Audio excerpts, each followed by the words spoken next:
When Karen Reed shows up to court, she receives a hero's welcome. There are women and men dressed in pink cheering her on. 200 feet away from the courthouse, there are supporters carrying signs protesting the prosecution of a woman accused of murdering a Boston police officer, her boyfriend, John O'Keefe. Prosecutors say Karen Reed, in a fit of jealous rage, put her car in reverse and struck John O'Keefe on purpose, then left the scene as he died in the cold on the front lawn of another Boston police officer. A hit-and-run murder. But Karen Reed says she's innocent and is being framed by local and state police and the group of people inside that other officer's home who are the real killers. There is no eyewitness to the alleged murder, so prosecutors are putting together a case based upon an alleged confession and physical evidence found at the scene and on Karen's SUV. Tonight, we'll take a closer look at that evidence. Are prosecutors connecting it to Karen Reed? Then we'll look at the defense theory. Who are they pointing the finger at? Who do they believe really killed John O'Keefe? We'll break it all down as we continue our investigation into the tragic death of Officer John O'Keefe. I'm Benny Politan. Thank you so much for joining us tonight here on Closing Arguments. As you know, I'm a former prosecutor, and when I first heard about the Karen Reed case, it seemed to be a relatively simple case. Not some sort of murder mystery, but a simple case. It's a hit and run. But this case is a not so simple hit and run. It's anything but a simple hit and run case. When I first heard about it, right? A woman's driving, strikes someone in the snow and leaves. And that person ends up outside overnight in the cold and dies. That is a very straightforward case. That is a case that you would think could be tried in a few days. You just come into court, the evidence, who was with who, when, you bring in the car, what was found at the scene, the medical examiner, and you're done. But this is a not so simple hit and run case, which raises the question, so why is this case so complicated? What is it that makes this such a long case with so many witnesses and so many layers? And, I got back from CrimeCon, and there are people that are following every bit of this case, and there's others who are like, it just seems so complicated, and they're having trouble breaking through to get into it, to understand what is happening inside the courtroom. And I'll be honest, when I started covering this and you start coming across all the names and the relationships and everything else of people in the house, it's next level stuff. And it takes a while to really let it sink in, to understand what everyone is saying and what was happening that night and who was involved or who was potentially involved. So why is this so complicated? Is it the lawyers that are making this case more complicated? Is it the way they're trying it? Is the prosecutor, putting in too much redundant evidence? Is he putting in too many photographs? Is he asking questions in a long, convoluted way instead of simply just telling a story? Is he putting in too much evidence? Is he trying to rebut the defense case before he even finishes trying his own case? Well, that could be part of it. The cross-examination obviously is part of it as well, because that's what the defense is doing, building their case about this alleged conspiracy through the cross-examination.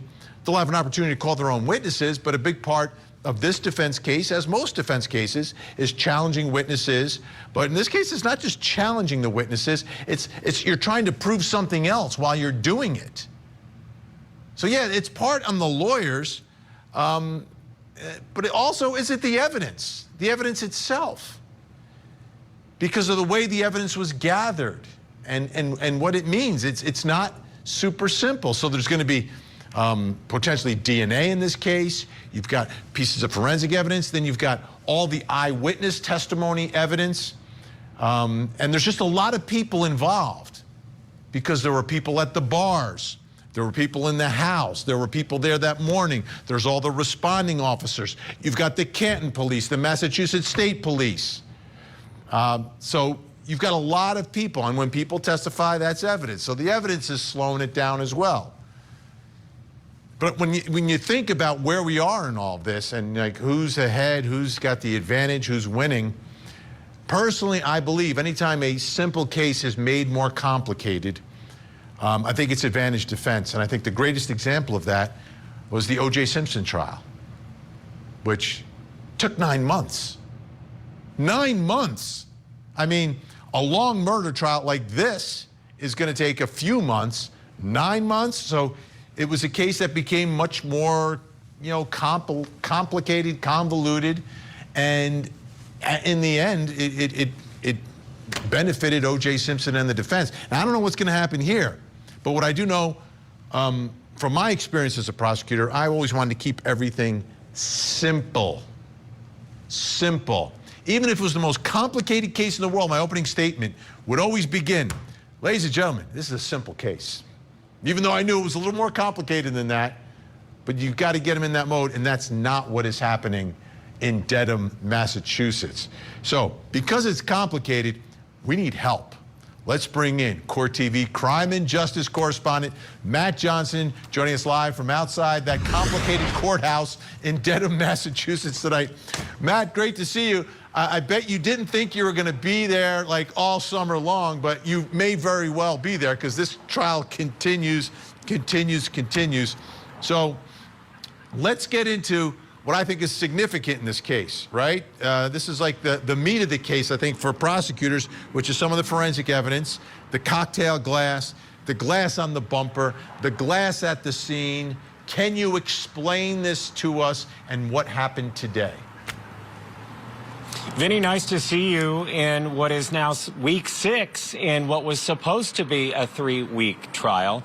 The focus right now is on forensics, and we're hearing from a lot of key witnesses that work with the state over at the crime lab, including Christina Handley.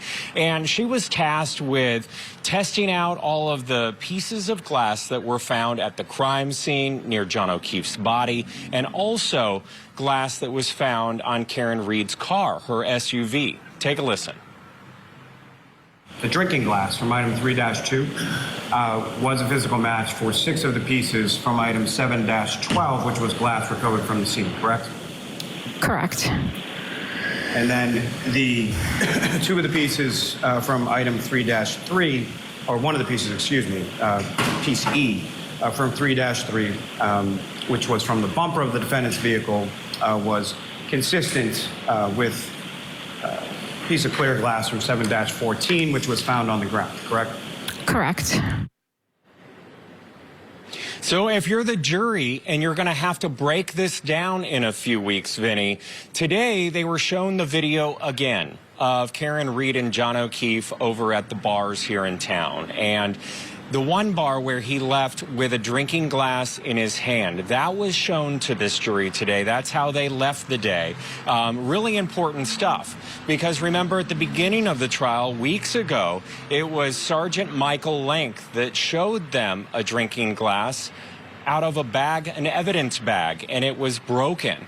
Well, today they were shown pictures of bits and pieces of glass that were compared to that drinking glass and were a match right there on your screen. So this is what's in the minds of the jurors. That glass shown by Officer Lenk, Sergeant Lenk, and then the pictures that were shown to the jury today tested by that crime scene analyst. They also saw pictures of Karen Reed's bumper. Remember, there were very tiny pieces of glass found in the grooves of her bumper. There were several pieces found there, but Vinny, only one tested positive as a match to that drinking glass in the pieces that were found at 34 Fairview. Okay, so I'm trying to follow this. So we've got glass on the ground, glass on the bumper, and the cocktail glass. So you're trying to match these all together. So the glass on the ground matches the glass that was broken. The glass on the bumper, is it matching glass on the ground, or is it matching glass from the broken cocktail glass of John O'Keefe? Inconclusive. It doesn't match, according to the witness on the stand today, pointed out by the defense in cross-examination.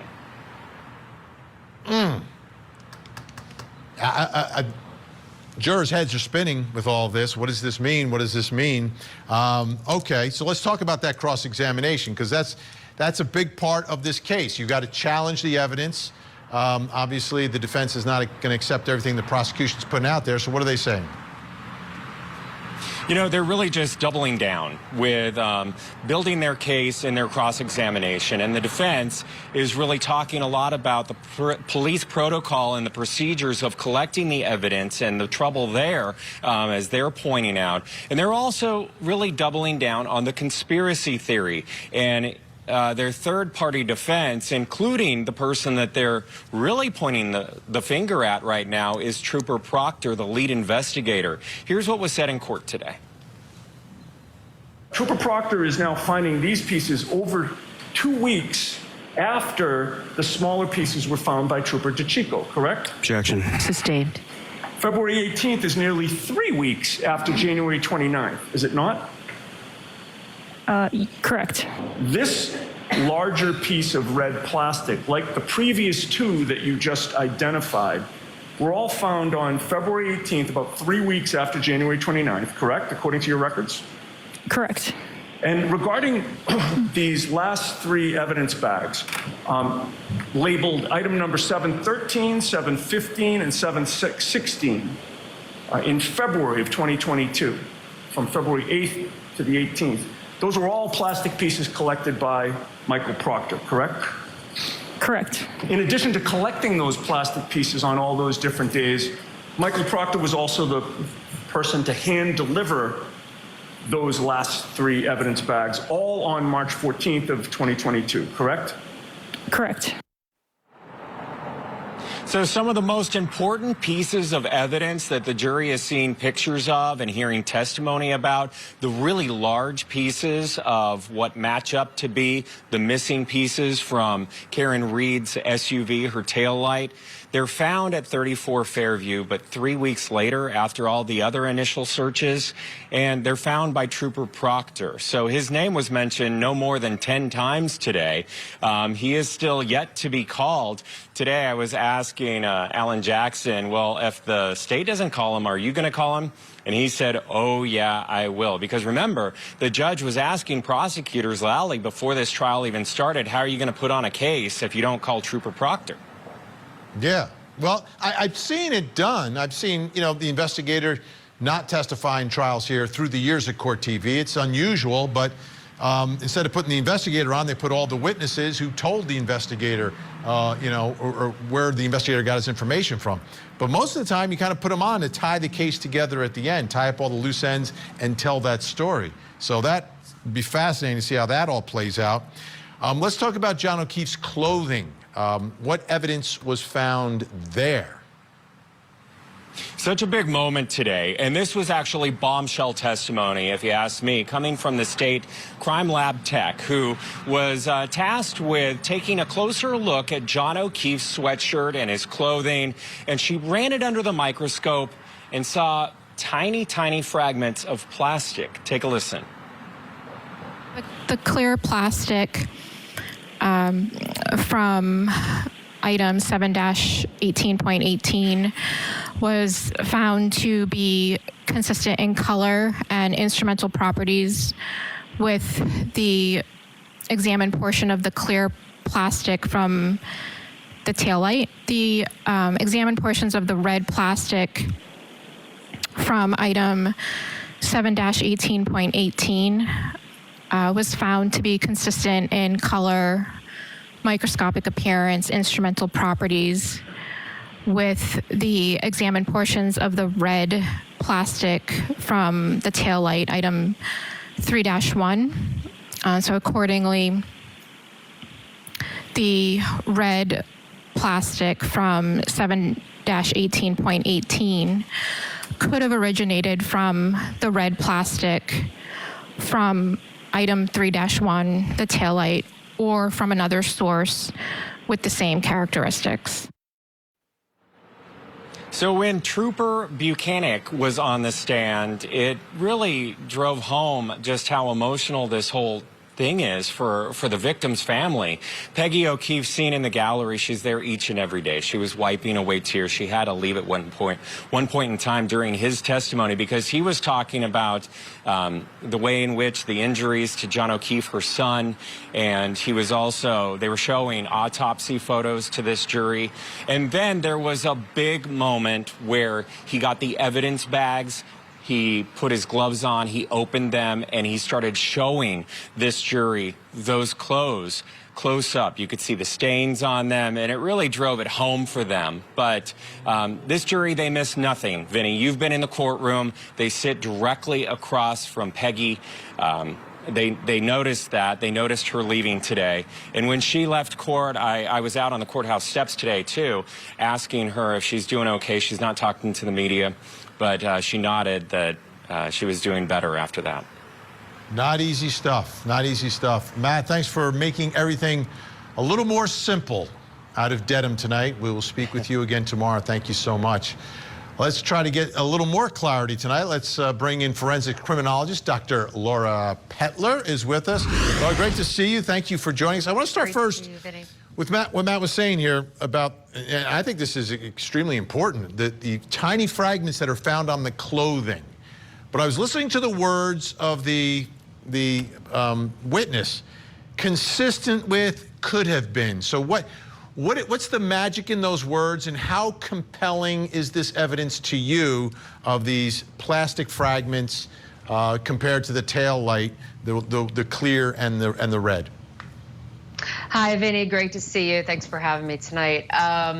So I was listening to the very same thing. I thought that it was extremely important to discuss the aspect that in science, we say consistent with as opposed to is. And that's kind of the general rule of thumb, no matter if you're talking about bloodstained evidence or you're talking about glass or plastic. So the fact that the analyst said consistent with is the way that she should have presented that. And then also it's important to recognize that she is saying could. So not only could it be Karen Reed's car, it could also be another car like Karen Reed's car, but it's consistent with. So because there's always a chance that something is produced by another mechanism or another source, in science, it's normal for us as investigators and as experts to write in our reports consistent with as opposed to the word is. So this glass or this plastic is consistent with as opposed to did it come from Karen Reed's car? Conclusively, they're saying that it could have. It also could have come from an original, another source that was the same in individual and class characteristics. Well, let me ask you this, because we know what the defense is. They're going to allege that this evidence is planted. What does your gut tell you about planting tiny fragments on the clothing? And would you expect to find those tiny fragments on the clothing, someone who was there overnight on the lawn and put on the stretcher, and all the things that were done? Does it ring true to you that these fragments would have been there, or is it possible that they could have been planted, tiny fragments of these plastic pieces? Obviously, Vinny, anything is possible. Do I think that that's likely what happened? No, I don't, because it is normal and it is often that in vehicular impact related incidents that there are all types of trace evidence, like you mentioned earlier at the beginning about DNA or hair or fibers or paint in some cases, but a lot of things transfer, and we use this thing called Locard's exchange principle in forensic science. And what that means is if two things impact each other, if two things come in contact with each other, there's an exchange between them, and that's what we're seeing potentially here in this case. It's very common in impact-related type injuries. It depends obviously on a lot of factors, like how fast was the vehicle going and all of the dynamics. 24 miles an hour for 60 feet. Yeah. I think that's going to be what prosecutors are going to say. Let me ask you about something else. The cocktail glass is a big part of this as well. So John O'Keefe has a cocktail glass in his hand. And we heard the testimony comparing The glass found on the ground, they were able to match to the broken cocktail glass that was found with John O'Keefe. Then the glass on the bumper was consistent with, at least one piece was consistent with what was found on the ground, but then the expert could not say that the glass on the bumper was consistent with the cocktail glass. And I'm trying to figure that out because it looks like, you know, A equals B, B equals C, but we can't tell if A equals C. Right. So I think that one of the questions for the analyst would be, what are the size of the samples that you are analyzing? And does your technology and your instrumentation in the lab require a certain percentage or a certain size in order to test the refractory or test some other aspect of the science of it, the chemical composition, because it might be the size that prevents them from properly analyzing it, and therefore they would have to say the sample was too small or insufficient or something like that for their particular instrumentation. So that would be my very first thought of why some of the glass might not be consistent or why it might not have been able to be tested as accurately as the other pieces. Dr. Laura Pettler, thank you so much for making things make some sense in, again, a trial that is very, very complicated. I agree with you. We appreciate it. Agree with you. All right, Thanks, Vinny. When we come back, we're going to bring in our trial insiders plus coming up next hour. Madeline Soto had just celebrated her 13th birthday at a party thrown by her family. Then the next day, she did not show up at school and went missing. 2 days later, investigators found hundreds of images on the phone belonging to Madeline's mother's boyfriend, Stephen Stearns. Those images resulted in child sex abuse charges against Stearns. Then 2 days later, Madeline's body was found. And now Stearns is charged with her murder. But the question that still remains is, what did Madeline's mother know? And will she be charged with anything? This is an innocent woman. She didn't do it. It's a controversial case that's divided a community. Karen Reed is accused of murdering her police officer boyfriend. Prosecutors say she ran him over on purpose and left him to die in the cold. But Reed claims that she's being framed. It smells suspicious. After years of legal fireworks, will the truth finally be revealed? The end game is to figure out who killed John O'Keefe and hold these people responsible. The Killer or Cover-Up Murder Trial. Live coverage weekday mornings, only on Court TV.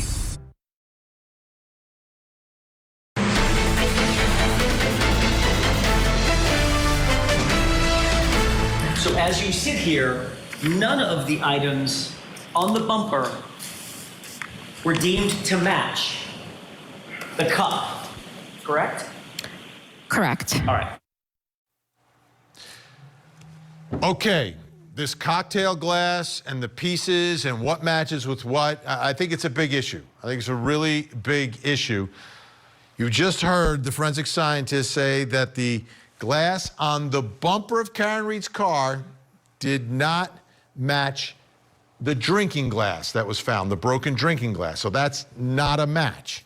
What is a match? Take a look. You've got the drinking glass on the left matches these pieces that are found on the ground. Now, what also matches the pieces found on the ground was from the bumper. So you've got glass from the bumper matching pieces on the ground, but not matching the cocktail glass, but the cocktail glass matching pieces on the ground. I don't understand this. I don't know what the jury's going to make of all this. Can they put the pieces together here? Let's bring in my guests. Joining me tonight, Karen Reed supporter, creator of the Justice for John O'Keefe and Karen Reed Facebook page, Nick Rocco. Also with us, attorney Rick Grundy. He's on the phone, parts unknown tonight. And we also have with us the YouTuber behind the Yellow Cottage Tales channel, Kevin Lenahan. Great to have everyone here. I know we had a little problems getting Rick's Skype hooked up here tonight, so we'll still speak to him, though. You'll hear his voice. Nick, let me start with you. So you've got the glass at the scene, matching glass on the bumper, they said. That's a problem for Karen Reed, isn't it? Absolutely not, Vinny, and here's why. So the glass on the bumper matches up to no cocktail glass fragments at all. There's only one piece on her bumper that matches up to one piece found on the ground. But guess what? Those two pieces that match was a piece of glass that Michael Proctor found on an undocumented visit to 34 Fairview Road. So you have a piece of glass that Michael Proctor had in his possession match up to a piece on her bumper, but all the other glass doesn't match up to anything on the scene. So that can only mean one thing, that Michael Proctor had that glass in his possession and he put it on the taillight. I'm sorry, not on the taillight. He put it on the bumper, because how does a piece of glass that Michael Proctor finds on the ground at 34 Fairview not only not match up to the bumper glass, it doesn't match up to the cocktail glass, but it matches up to one single piece that's found on her bumper. And there's only one person that had possession of that glass found at 34 Fairview Road, and that's Michael Proctor. So for anybody to say that things weren't planted, this right here is 100% proof that Michael Proctor put that glass on her bumper. And that's the same thing with the little microscopic pieces of taillight that was found on his shirt. We'll get to the clothing. There's We'll get to the no clothing in a second. I want to deal with the cocktail glass because there's a lot of fragments all over, and we're trying to put the pieces together here. All right, Kevin Lenahan, your thoughts about the cocktail glass and the fragments and what it means and what you took away from this testimony. Got to turn on your volume. So, there we go. Turn it down. We got it. I think we got it. We didn't have you there initially. I was just saying, I thought Laura was a fantastic guest, so I hope to see more of her. That was really good. It was confusing today. With the other stuff, I thought maybe today Higgins didn't flip, maybe Nick might flip, but I guess not. But as far as the cocktail pat, one piece was matched, and the other four pieces, it was just inconclusive. So it is a little confusing to the jury, but one piece matched to the cocktail pieces that were found on the ground. As far as Nick saying an undocumented piece, I don't know where that came from, because if it was undocumented, you wouldn't know about it. So obviously it was documented. They just didn't pull out the team and get out the GPS on exactly where it was found, but he documented it. That's why we know about it. All right, Rick Grundy, the voice of Rick Grundy tonight. What are your thoughts about how this played out in court? Because ultimately, like you were a prosecutor years ago, you've got the burden. You've got to prove it beyond a reasonable doubt. Was there a level of clarity in that courtroom for the jury to put the pieces together? Well, I have to say I don't believe that there was, but jurors are always sharper than you think they are, and it depends how they grab the other pieces and put them together. And I think we talked about this right at the time of opening. The defense took a big bite when they stepped up and said she was framed. You go from being in a position where it's 100% on the prosecution to running the risk of it becoming a 50-50. Is it your story or my story? So we have things like the shoe. You know, we all came out of the opening saying, oh my gosh, where's the shoe? Where's the shoe? Well, I don't know how that came about, because the shoe was always there. The shoe was in the pile of snow. So, the defense has set themselves up well to make a good argument with respect to matching up this glass. But I think in the long run, it's going to be more of an ancillary item than the other physical evidence that's there. I'm not saying that breaks to the favor of either party, but I don't think it's going to be, in all that we see, I don't think it's going to be the telltale piece of evidence.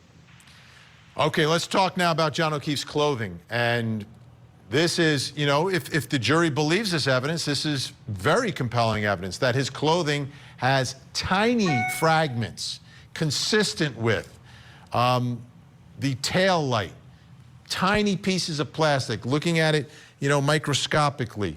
Kevin Lenahan, how convincing was this for you? Well, I mean, it's just one piece of the puzzle, but one thing that we saw today was, I know Nick's going to say that was planted by Michael Proctor, but The way the police have buttoned down, and Yuri Buchanan really testified it well today, is everything is very rigorous process of going into evidence bagged and taped and going into the evidence room that nobody has, Proctor doesn't have access to. Only the two troopers that are assigned as evidence troopers have access to it. So it's a piece of the puzzle. I think it's a big piece, Nick. If this jury believes, I mean, you're talking about tiny fragments. How do tiny fragments, both the red and the clear, end up on his clothing? I mean, these are small pieces. So when I say undocumented visits, what I mean is there's no police report, there's no pictures of where any of this stuff is found. It's just Michael Proctor driving by the scene and finding stuff. We know that he found taillight on February 18th, right? And Michael Proctor was in possession of his clothes for 3 weeks. So he was in possession of his clothes for 3 weeks before he even turned it into evidence. So that's about the same time that he, quote unquote, found more pieces of taillight, okay, at the scene. So take a piece of taillight and go smash it. It does not turn to dust. The only way that you're going to actually get a piece of taillight into any microscopic pieces is to manufacture that and really make sure you break it down. I mean, as far as undocumented visits, yes, it's documented in the sense of this is where we found it, but there's no pictures of it being found. There's no reports of it being found. Just you're taking Michael Proctor's word on it. And one thing that needs to be corrected about the cocktail glass is the bumper glass that matches up to the glass Michael Proctor found does not match up to the cocktail glass, Kevin. That's a lie. That was proven today in court. That doesn't match to the cocktail. That's a random piece of glass that doesn't match up to anything else. But as far as the shirt with the taillight, I wouldn't put it past. We see right here that this glass was planted. I wouldn't put it past Michael Proctor to sprinkle a little taillight dust on it and call it a day. He had possession of those clothes before he put it into the evidence bag, and we learned that the crime lab didn't receive those clothes until the middle of March, which was 6 weeks after this whole incident happened. So that's my take on that. Rick Grundy, should prosecutors be worried about the passage of time, the opportunity for evidence here to be tampered with? Is that something that is a problem? Is there something out of the ordinary that you're hearing in the way the clothing was processed, the tail lights, et cetera? So the prosecution should absolutely be concerned about how the entire crime scene was handled. Last time we were together, I mentioned to you, and you know, I used to run a couple of homicide units, and the protocol by law in Massachusetts is an unattended or suspicious death. Local police pardon it off. The state police assigned to the district attorney's office come and take it over. And that clearly didn't happen here. A lot went on prior to state police apparently going in. What the prosecution needs to do, particularly with respect to the evidence you're hearing in the last couple of days, is to separate out the state police, Proctor in particular, from everything I'm hearing, with the crime lab. And the crime lab, who you're hearing from today, they are civilians, they're scientists who are assigned to the crime lab and do their thing in the lab. So this kind of dovetails with what many people on your show have been talking about, is that, the bigger the conspiracy comes, the less likely it is, in fact, a conspiracy, that all these folks in the crime lab have been duped or are part of it or whatever. So, for the first time, I kind of see a strategy within the prosecution to have kind of introduced all the people that they're alleging may be murderers, and now kind of buckle down and get through the police and get to the forensic folks, who I think they view as their strongest allies in presenting and proving their case. Gotcha. I got to cut you off there, Rick, just because we've got to get to a quick break here. But everyone's coming back. That's the good news. When we come back, we're going to talk about the defense theory. Who is their target?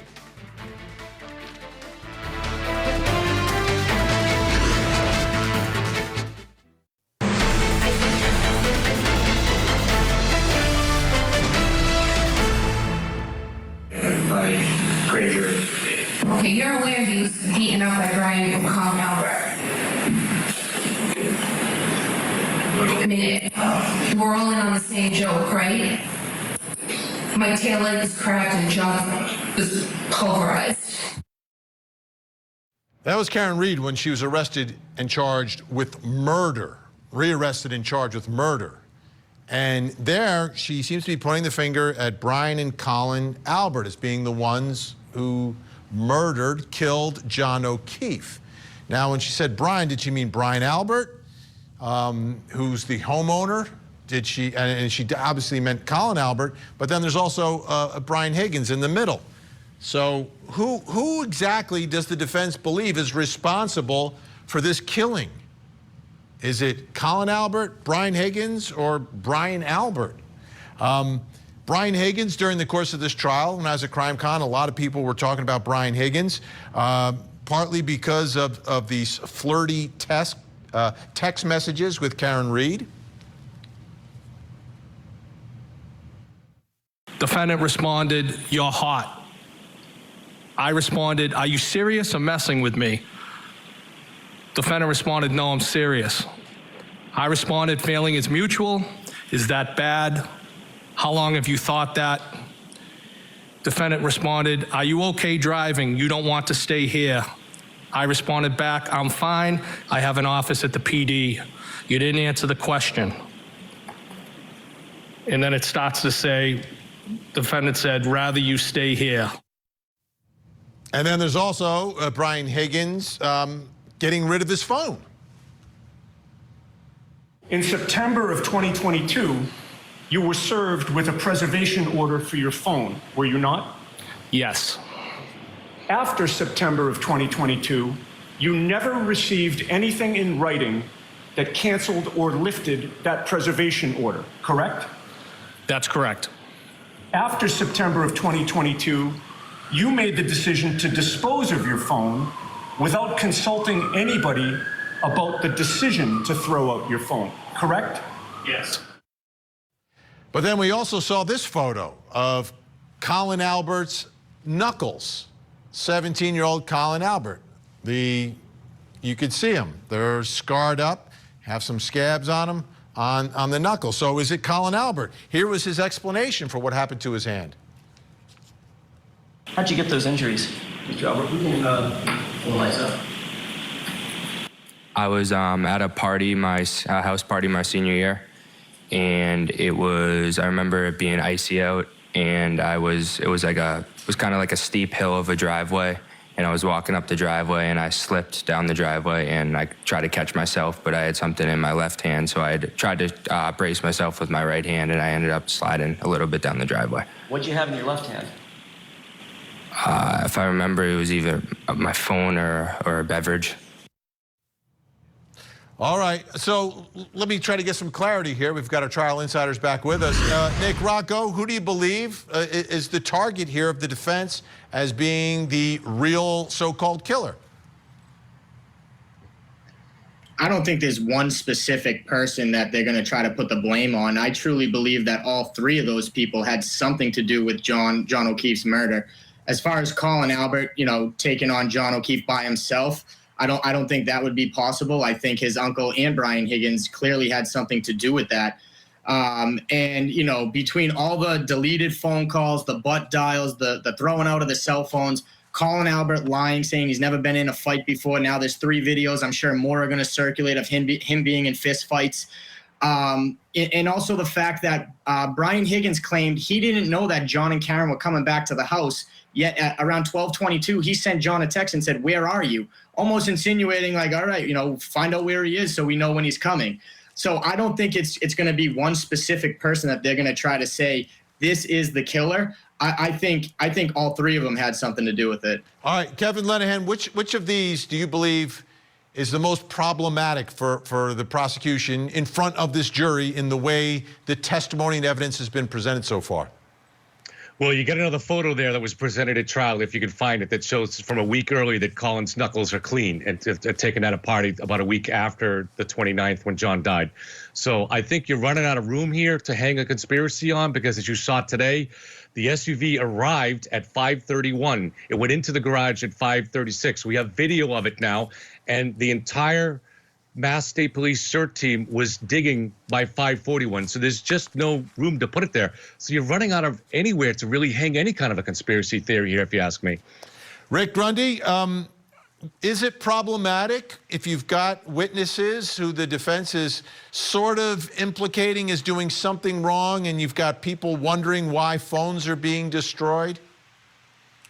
So, yeah, is it a problem? Sure. But I think what the defense needs to do is retreat to some degree from their it was a frame job, because they're putting to the jury at that point in time, we're going to prove something to you. They don't have to. All they got to do is get that reasonable doubt. And all these little things or these unexplainable things, they play really well into that argument. But if you've got the jury sitting there thinking, you've got to prove it to me, just like the Commonwealth, obviously they'll hear the instructions and the judge will tell them that's not the case. But if in their mindset, you didn't deliver what you told me, or it can come back on you. You know, and as far as the three of them is concerned, you know, I'm not aware of anything that's come forth as a motive, with the exception of Higgins and the love triangle, which I would say is a very light motive, but maybe that's what they would hang their hat on. But again, Rick, let me ask you this, because this is a significant thing. Trooper Proctor, is it possible prosecutors don't call him? And in your cases, have you ever not called the lead investigator while you were prosecuting someone for murder? Sure. When I tried a case, I would limit the police involvement as far as testimony is concerned to the bare essentials, usually one to open, one to close, and whatever was anybody that was absolutely necessary with respect to the piece of discovery of evidence. You want the jury to be at least feel that they're putting it together on their own, and as far as just having a police officer get up there and say he's not a witness, he's an investigator, and you want the jury to actually be the investigator. And then the fact of the matter is, there's some police officers that are excellent at testifying, not testifying, presenting evidence in a convincing manner. And those are the people I'm going to rely upon again and again. So we're out of time, Rick. I know you can't see my face right now, but we're out of time. Appreciate it. Nick Rocco, Kevin Lenahan, Rick Grundy, awesome job tonight. We'll talk to you guys tomorrow.